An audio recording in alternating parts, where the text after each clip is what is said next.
from Heirloom Books at 6239 North Clark Street in Chicago, Illinois. I'm Jeff Helgeson. To begin today, I'd like to ask a rhetorical question.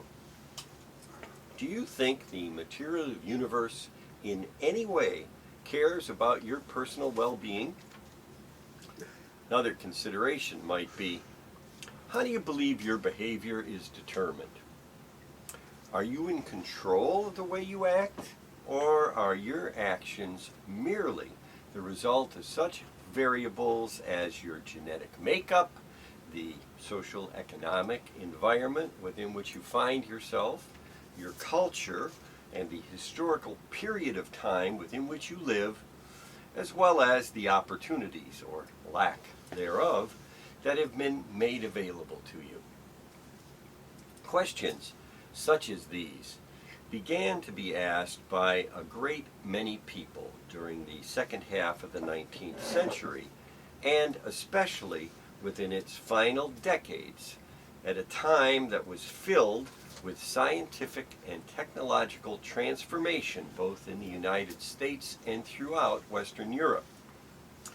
Transportation had become accelerated. Empirical, evidence-based science had developed new ways of understanding the world, and advancing technology had provided new and increasingly efficient means of production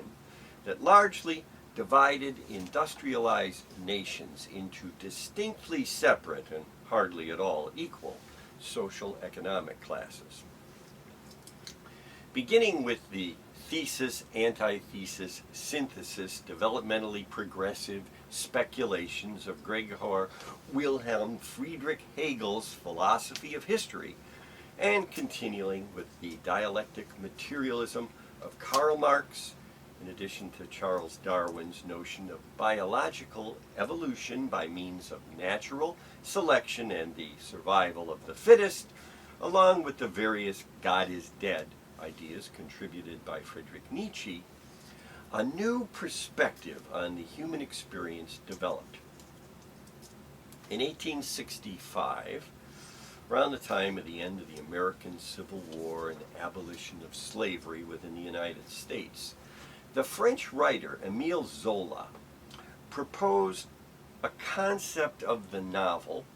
in which characters would be placed within realistic social and cultural environments as a means of observing the influence of these factors upon individuals' lives, like within the course of a controlled scientific experiment. And the literary style of naturalism was born. According to the Webster Dictionary, naturalism is a mode of thought, religious, moral, or philosophical, excluding supernatural and spiritual elements, while using detailed realism to depict the influence of indifferent external forces upon human behavior. An early practitioner of this type of fiction was Frank Norris, a journalist who'd been born in Chicago in 1870, but moved with his family to California and later studied in Paris, where he became familiar with the ideas expressed by Zola. According to a Wikipedia article, Frank Norris's work often includes depictions of suffering caused by corrupt and greedy turn-of-the-century corporate monopolies. For example, in The Octopus, a California story, the Pacific and Southwest Railroad is shown to cause the deaths of a number of ranchers from Southern California. At the end of the novel, however, following a bloody shootout with railroad agents, readers are encouraged to take a longer view and see that through the welter of blood at the irrigating ditch, a great harvest rolled like a flood from the Saharas to the Himalayas to feed thousands of starving scarecrows. In other words, although freewheeling market capitalism directly caused the deaths of several characters within the book, this larger view provided an if you're going to make an omelet, you got to break some eggs perspective that inevitably a greater good would result from what may well have been a short-term injustice at the unfortunate but necessary expense of some particular, though obstructive, human beings' lives. Continuing in the style of naturalism, in 1893, a newspaper reporter from New York City named Stephen Crane self-published a novella under the pseudonym of Johnston Smith titled Maggie, a Girl of the Street, within which social environment and gender ultimately served to bring about the death, whether by suicide or murder, a reader is allowed to decide for him or herself, of a genuinely innocent victim of environmental circumstances. 2 years later, Crane's book, The Red Badge of Courage, dealing with a young Civil War soldier's baptism by fire in highly realistic terms, became an immediate bestseller after having initially appeared in serial form within a newspaper called the Philadelphia Press. Then, in 1897, Crane survived a shipwreck along the coast of Florida and published a newspaper account of his experience that he later adapted to the short story The Open Boat. In it, Crane encapsulated his emotional reaction to what he perceived to be an unresponsive universe with regard to the lives of human beings, stating, "When it occurs to a man that nature does not regard him as important, and that she feels she would not maim the universe by disposing of him, he at first wishes to throw bricks at the temple." Following a scandal involving a policeman, 2 chorus girls, and a suspected prostitute,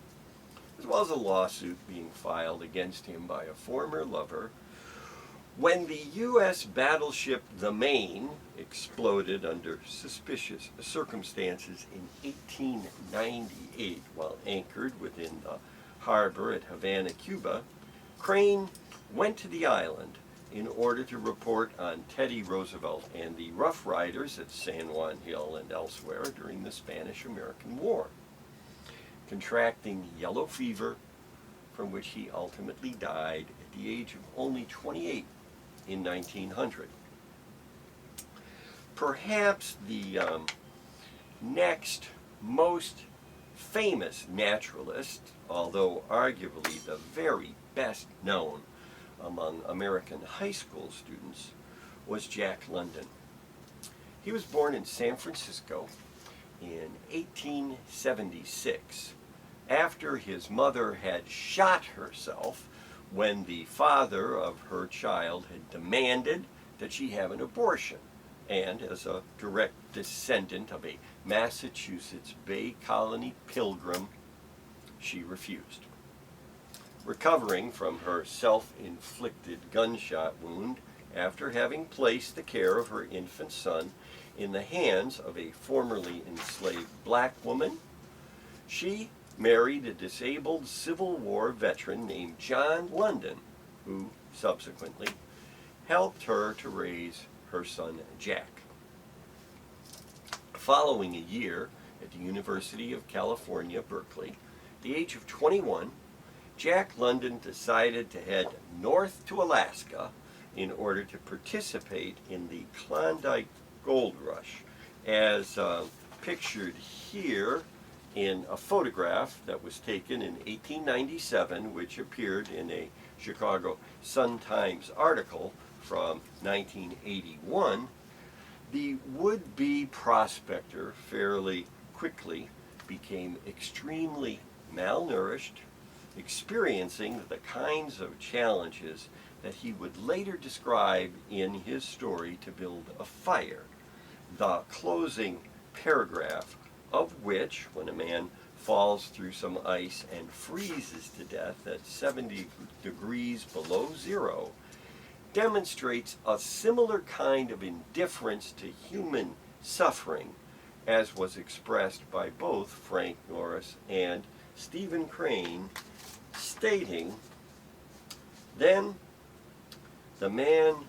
dozed off into what seemed to him the most comfortable and satisfying sleep he had ever known. The dog sat facing him and watching. The brief day drew to a close in a long, slow twilight. There were no signs of a fire to be made, and besides, never in the dog's experience had he known a man to sit like that in the snow and make no fire. As the twilight drew on, its eager yearning for fire mastered it, and with great lifting and shifting of forefeet, it whined softly, then flattened its ears down in anticipation of being chidden by the man. But the man remained silent. Later, the dog whined loudly, and still later it crept close to the man and caught the scent of death. This made the animal bristle and back away. A little longer it delayed, howling under the stars that leapt and danced and shone brightly in the cold sky. Then it turned and trotted up the trail in the direction of the camp it knew, where were the other food providers and fire providers.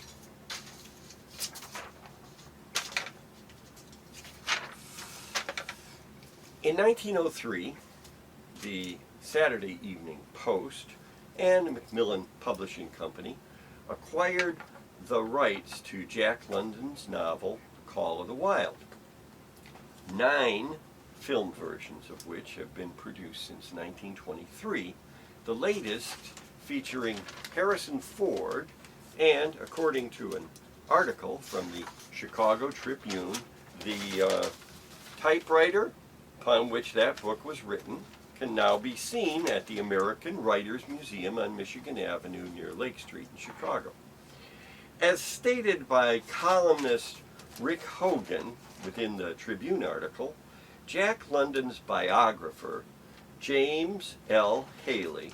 has described the novelist as the most read revolutionary socialist in American history, agitating for violent overthrow of the government, assassination of political leaders, who, nonetheless, is most remembered for writing a cute story about a dog. Of course, it can also be said about Jack London, an animal activist, atheist, and socialist who owned a 1,000-acre ranch, complained about the Italian workers on his property, and coined the phrase yellow peril in relation to Chinese immigration to the United States, as well as the expression the Great White Hope after African-American boxer Jack Johnson had won the World Heavyweight Championship title and who apparently died under somewhat suspicious circumstances related to heroin use at the age of 40 in 1916, his writing, regardless of any of these issues, served to greatly influence the likes of such future American authors as John Steinbeck and Sinclair Lewis. Another prominent naturalist novelist whose works largely remained constrained by censorship until almost 37 years after his death, at about the time of the end of the Second World War in 1945, was Theodore Herman Albert Dreitzer, born in Terre Haute, Indiana. About the age of 15, Dreitzer ran away from home and went to Chicago, where he became a reporter on the Chicago Daily Globe. Interestingly, his first novel, Sister Carrie, published in 1900, year of the death of Stephen Crane and Friedrich Nietzsche, as well as Oscar Wilde for that matter, is generally thought to have been based upon Dreitzer's own actress sister Emma's experience of coming to the city, engaging in a great deal of fairly liberal sexual promiscuity, and like Daniel Defoe's Moll Flanders 180 years earlier, ultimately gaining financial and social success, rather than the type of condemnation that might have generally be expected to have resulted from such behavior at the time. Both Dreitzer's Sister Carrie and 1926 novel, The American Tragedy, which was burned by the Nazis because of its sensual content, were banned and censored about as much as an LBGTQ coloring book would be today in either Florida or Texas. In 1951, however, An American Tragedy was produced as a major Hollywood motion picture titled A Place in the Sun, starring Montgomery Clift, along with Elizabeth Taylor. The dress Miss Taylor wore in the film subsequently setting the standard for young women's high school prom attire over the next 2 full decades. Theodore Dreitzer had begun this novel in 1920, based upon an actual case of a young woman's death that had taken place 14 years earlier and eventually led to her former boyfriend and the presumed father of her unborn child being executed in the electric chair in spite of having claimed that her drowning in a lake within the Adirondack Mountains in upper New York State had been an accident. For Theodore Dreitzer, in addition to physical and social environments, a particularly American variable affecting a character's behavior was felt to be the prospect of economic advancement provided by a land of opportunity. Ambitions for success within a highly materialistic culture serve as the motivation for the protagonist in An American Tragedy, as well as within Dreitzer's trilogy of desire, The Financier from 1912, The Titan, published in 1914, and a final installment, The Stoic, which didn't appear until 1947, 2 years after its author's death, about the life and career of an extremely ethically questionable businessman based on Chicago's streetcar and London's tube subway system developer, Charles Yerkes, who, among other things, once blackmailed his way out of a prison sentence and, in order to try and improve his reputation, financed the construction of what was at the time the world's largest telescope in an observatory which still bears his name outside of Lake Geneva, Wisconsin. A member of the Communist Party, Dreitzer led the National Committee for the Defense of Political Prisoners within the United States, defended the reputation of Joseph Stalin, and protested the deportation of Emma Goldman, in addition to having been made the honorary chairman of the League of American Writers. A staunch atheist, he also had a fairly complicated personal life, That included 2 marriages, the second of which was with his cousin, and a rather large number of sexual affairs, all of which were made possible as a result of having decided to cancel a return trip from England to the United States on board the Titanic, which famously sank in the North Atlantic after striking an iceberg on its maiden voyage the night of April 14, 1912. The naturalist influence of 19th century thinkers such as Hegel, Marx, Darwin, and Nietzsche continued to affect writers well into the 20th century. A passage from the work of Ernest Hemingway might serve as evidence of this. Within A Farewell to Arms, he stated, "If people bring so much courage to this world, the world has to kill them to break them. So, of course, it kills them. The world breaks everyone, and afterward, many are strong at the broken places. But those that will not break, it kills. It kills the very good, and the very gentle, and the very brave impartially. If you are none of these, you can be sure it will kill you too, but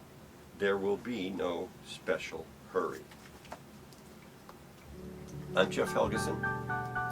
Heirloom Books is located at 6239 North Clark Street in Chicago, Illinois.